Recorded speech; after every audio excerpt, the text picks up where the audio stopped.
नमस्कार, आप देख रहे हैं आर्थिक टाइम्स न्यूज।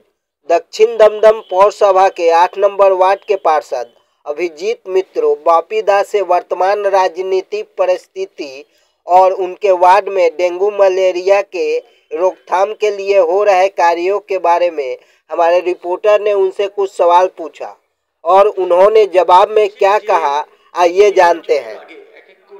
তৃণমূল ভাটপাড়ায় তৃণমূল কর্মীকে খুন হতে হচ্ছে এবং যেভাবে দুষ্কৃতীরা হামলা চালাচ্ছে তৃণমূল কংগ্রেস কর্মীদের উপর, এটা আপনি কি ভাবছেন?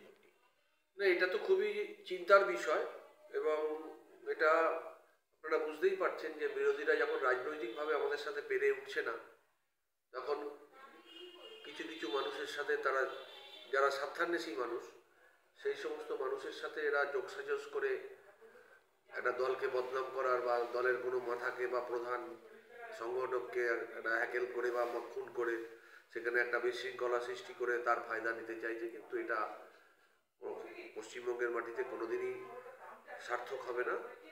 আমরা এই সমস্তকে প্রতিরোধ করব, প্রতিবাদ করব এবং তৃণমূলের জায়গায় সময়ময় থাকবে। সব থেকে বড় ব্যাপার হচ্ছে যে আপনিও তো একজন কাউন্সিলর, যেভাবে কাউন্সিলরদের উপরে একটা আক্রমণ করা হচ্ছে এবং যেভাবে তাদেরকে মারার চক্রান্ত চালানো হচ্ছে, তাহলে আপনাদের ওপরে যদি এইরকম চক্রান্ত হয় তাহলে সাধারণ মানুষরা তাহলে কি? আপনি জানেন কিনা জানি না, আমাকে তো 2016 সাল থেকেই আমার উপরে অনেকেই অনেক রকমভাবে টার্গেট করেছে। পুলিশ প্রশাসনও জানে, পার্টির নেতৃবৃন্দও জানে। আমরা এসবকে নিয়ে চিন্তিত না। আমাদের মানুষের সাথে নিবিড় যোগাযোগ আছে। আমরা মানুষের হয়ে কাজ করি, মানুষের সাথে, গরিব মানুষের পাশে থাকি।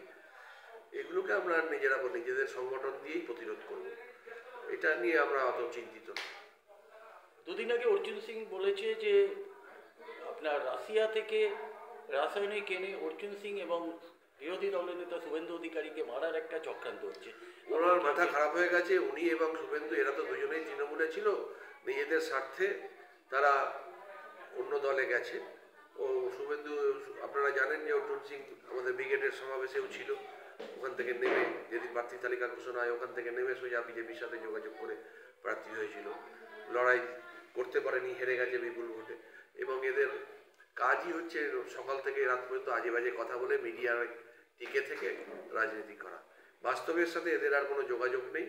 অর্জুন সিং বলে কোনো রাজনীতিবিদ ছিল, আপনারা আর 2-3 বছর পরে দেখতে পাবেন না। ও তো মাফিয়া নির্ভর রাজনীতি করে। গুন্ডা, বিহার থেকে, মুঙ্গের থেকে ওরা আর্মস নিয়ে আসে। এদের রাজনীতির কোনো মানে ক্রিমিনাল ওরিয়েন্টেড পলিটিক্স এদের। সুতরাং এদের যা পরিণতি হওয়ার, মানুষ এদেরকে একেবারে আস্থা করে ফেলে দেবে। এবার আপনারা এই বিষয়ে নিশ্চিন্ত থাকতে পারেন। 2026 লোকসভা বিধানসভা নির্বাচন এবং সেই দিকেই পাখির চোখ। মাননীয় মুখ্যমন্ত্রী মমতা বন্দ্যোপাধ্যায় এবং সাধারণ সম্পাদক অভিষেক বন্দ্যোপাধ্যায় বারবার বলছে যে গোষ্ঠীর দ্বন্দ্ব যাতে না হয়।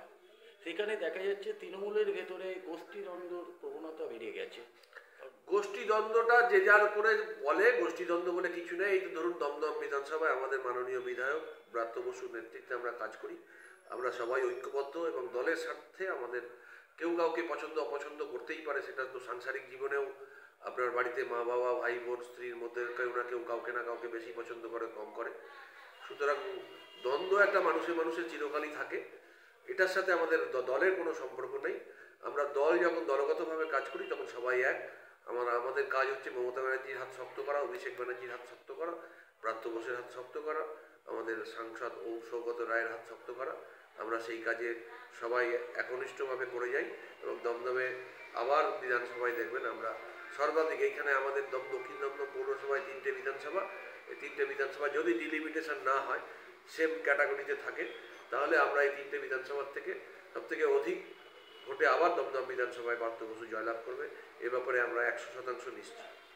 বর্তমান দাঁড়িয়ে দেখা যাচ্ছে নবীন আর প্রবীণদের মধ্যে একটা তারতম্য চলে আসছে। নবীন এবং প্রবীণদের মধ্যে একটা বিভেদ সৃষ্টি হচ্ছে। সেইটা আপনারা কীভাবে দৃষ্টি দিচ্ছেন? এটা তো নবীন প্রবীণের এই দৃষ্টিটা, এটা মিডিয়ার সৃষ্টি করা আমি মনে করি।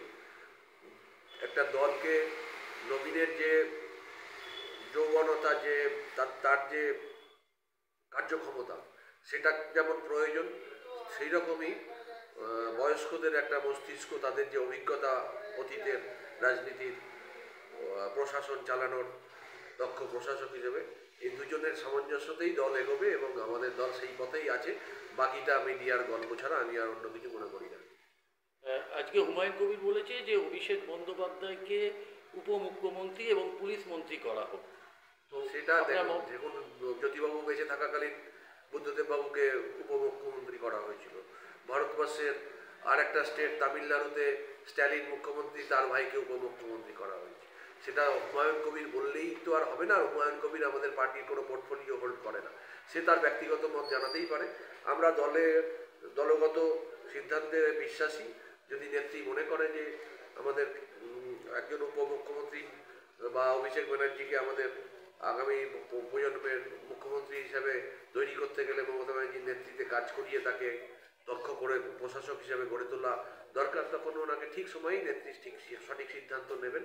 এ ব্যাপারে আমাদের কারোর মধ্যেই কোনো দ্বিমত নেই। अच्छा जरा बहुत वार्ड में देखा जा रहा है डेंगू मलेरिया, तो आपके वार्ड में क्या पोजीशन है? डेंगू मलेरिया का वक्त है अभी। आप देखेंगे कि जब टेम्परेचर 16 डिग्री से नीचे जाएगा अपने आप ही डेंगू खत्म हो जाएगा। और इस साल तो डेंगू के लिए बहुत अच्छा काम हुआ है। हमारा पौरसभा इलाका में भी वो बहुत अच्छा काम हुआ है। हम लोग फुल्ली सेटिस्फाइड है कि डेंगू को इस बार अरेस्ट कर दिया गया। और सामने अगले साल भी अच्छा ही रहेगा। डेंगू से हम लोग ठीक उतर जाएंगे, डेंगू कुछ नहीं कर सकेगा। अच्छा काम हुआ हमारा सरकार का। 2026 বিধানসভায় কতগুলো আসন পেতে পারেন বলে আপনি মনে করছেন? আমরা যেরকমভাবে এসেছি আমাদের মানে একটা যথেষ্ট সংখ্যাগরিষ্ঠতা থাকবে বলে আমরা বিশ্বাস করি।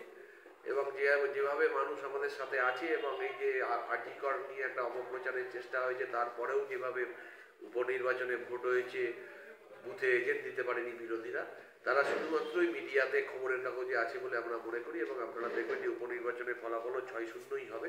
আমাদের একটা মাদারিহাট আমরা হেরেছিলাম আগের বিধানসভায়, কিন্তু এবারে আমরা সেই মাদারিহাটও পুনরুদ্ধার করতে পারবো এবং আগামী 26-এর নির্বাচনে আমরা 200+ আসনে জয়লাভ করে আবার চতুর্থবারের জন্য সরকার গড়ব মমতা ব্যানার্জির নেতৃত্বে।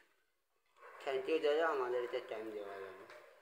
আপনাদেরও ধন্যবাদ। যারা আপনার চ্যানেলে যারা দেখবে আমাদের এই খবর বক্তব্য, তাদেরকেও আপনাদের চ্যানেলের মাধ্যমে আমরা আন্তরিক অভিনন্দন এবং শুভেচ্ছা জানাই।